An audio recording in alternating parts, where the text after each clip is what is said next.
Assalamualaikum warahmatullahi wabarakatuh. Selamat sore teman-teman semua. Kembali lagi bersama saya di Kon Baramala. Pada video kali ini saya akan menjelaskan sistem informasi manajemen bab 8 informasi dalam praktik. Yang pertama ada informasi sebagai salah satu faktor penting dalam penentuan keberhasilan. Faktor-faktor penting penentuan keberhasilan itu merupakan aktivitas-aktivitas yang merupakan CSF, yaitu merupakan critical success factor atau faktor yang penting sebagai penentu keberhasilan dari suatu perusahaan. Kita lanjut ke sistem pemrosesan transaksi, yaitu merupakan istilah yang digunakan untuk menjelaskan sistem informasi yang mengumpulkan data dan menguraikan aktivitas perusahaan, mengubah data menjadi informasi, dan menyediakan informasi tersebut bagi para pengguna yang dapat digunakan para pengguna baik di dalam maupun di luar perusahaan.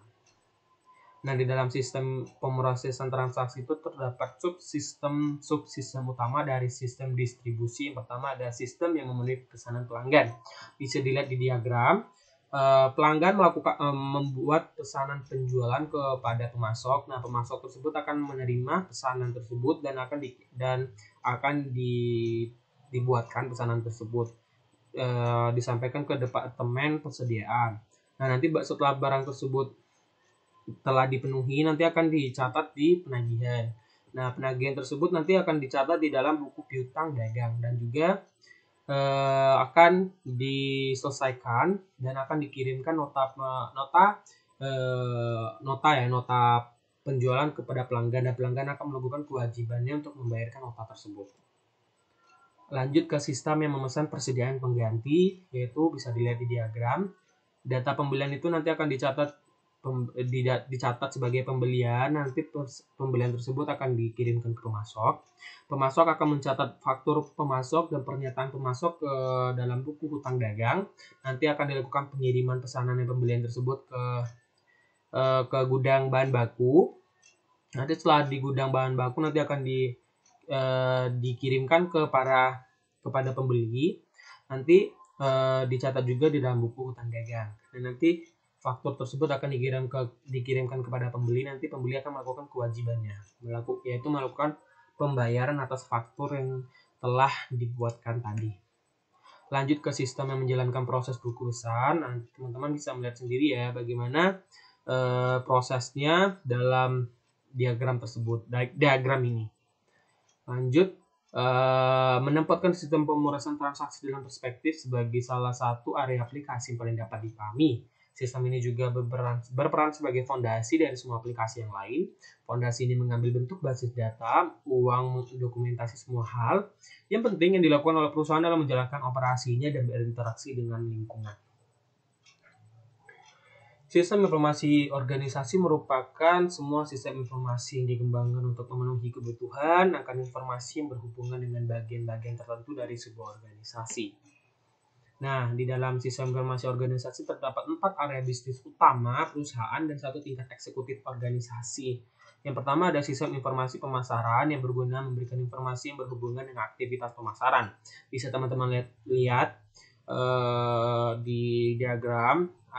Di dalam sistem informasi pemasaran ini terdapat sumber internal saja yang terdiri dari sistem informasi akuntansi, subsistem penelitian pemasaran, subsistem intelijen pemasaran. Nanti akan dimasukkan ke dalam database dan terdapat beberapa outputnya. Ada produk, tempat, promosi, harga, dan bauran terintegrasi dan nanti akan digunakan para pengguna atau user.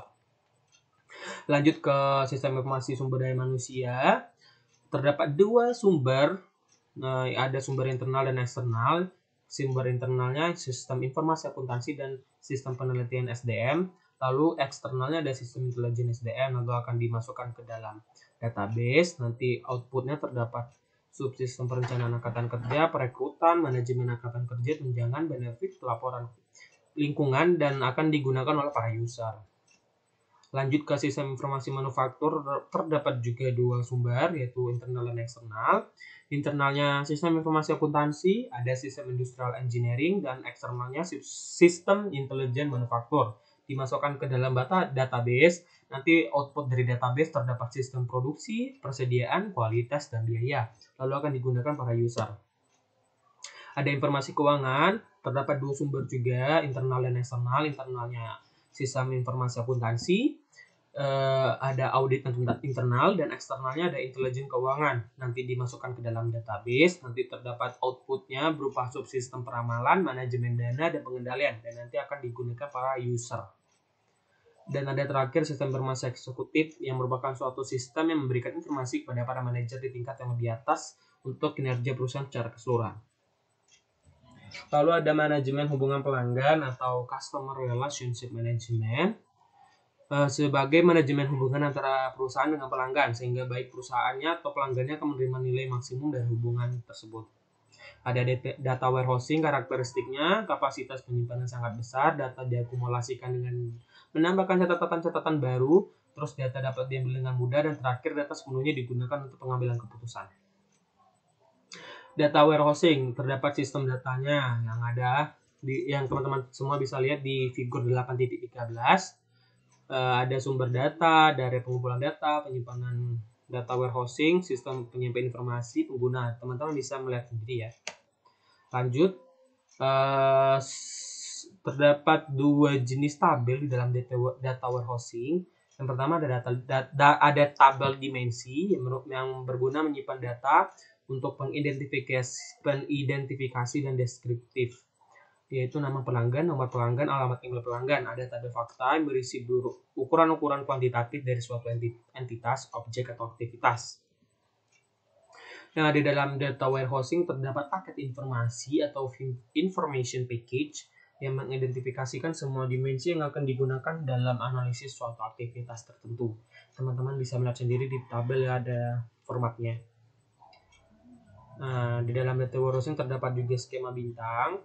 Di dalam skema bintang itu dapat diperoleh informasi, yaitu unit penjualan aktual menurut kode pos pada satu bulan tertentu, perbandingan jumlah komisi penjualan menurut wilayah penjualan selama 2 kuartal terakhir, dan penjualan produk berdasarkan pelanggan untuk tahun berjalan sampai dengan saat yang berlangsung.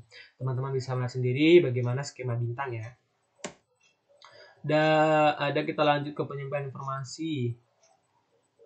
Ada dua jenis pendekatan dari OLAP. OLAP merupakan satu jenis peranti lunak yang memungkinkan pengguna berkomunikasi dengan data warehousing melalui GUI ataupun melalui antarmuka web dengan cepat, memperoleh informasi dalam berbagai bentuk format termasuk grafik. Nah, dua jenis pendekatan itu ada OLAP dan MOLAP. Lanjut, data mining merupakan proses menemukan hubungan dalam data yang tidak diketahui oleh pengguna. Dua cara dasar dalam melakukan data mining ada verifikasi hipotesis dan penemuan pengetahuan. Menempatkan data warehousing dalam perspektif, yaitu kemampuan untuk menyimpan jumlah data yang praktis, tak terbatas, dan mengambilnya dengan cepat telah membuka baru gerbang-gerbang pemrosesan data. Baiklah teman-teman semua, sekian paparan dari materi bab 8 Sistem Informasi Manajemen. Apabila banyak salah kata saya mohon maaf. Saya akhiri. Wassalamualaikum warahmatullahi wabarakatuh. Sampai jumpa di video selanjutnya.